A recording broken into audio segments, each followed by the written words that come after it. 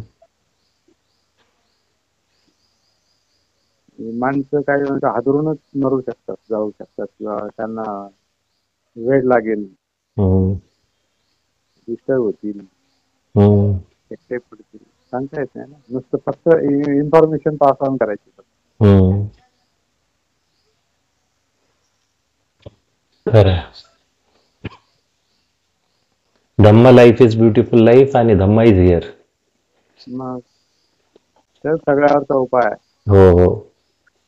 बाबासाहेब उगीच नाही म्हटले, जग बुद्धाच्या मार्गाने येईल तर सगळे जगाचे प्रश्न चुटकी करते चुटकी. हम्म.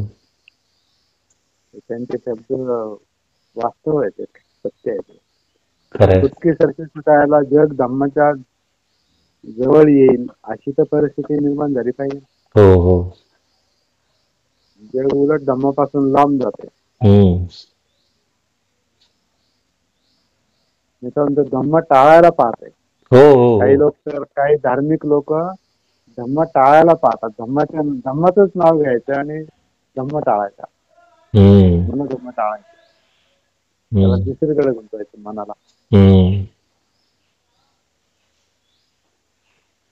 जसं काही काही लोक हे करतात, एक माराची आणि बुद्धाची कथा आहे ना काहीतरी. हम्म.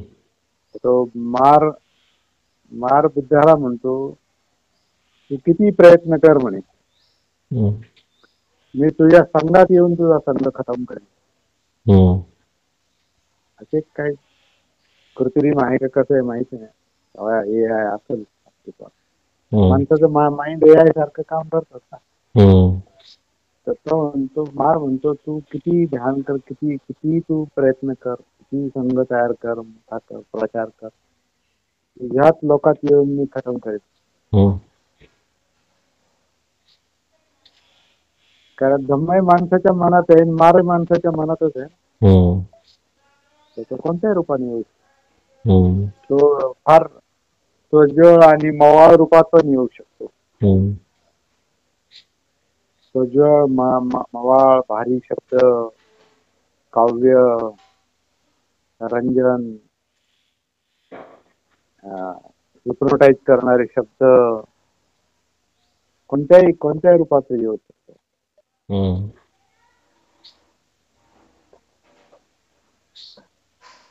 जागृती असली तर ओळखता येतं आपल्याला. तरच ओळखतात.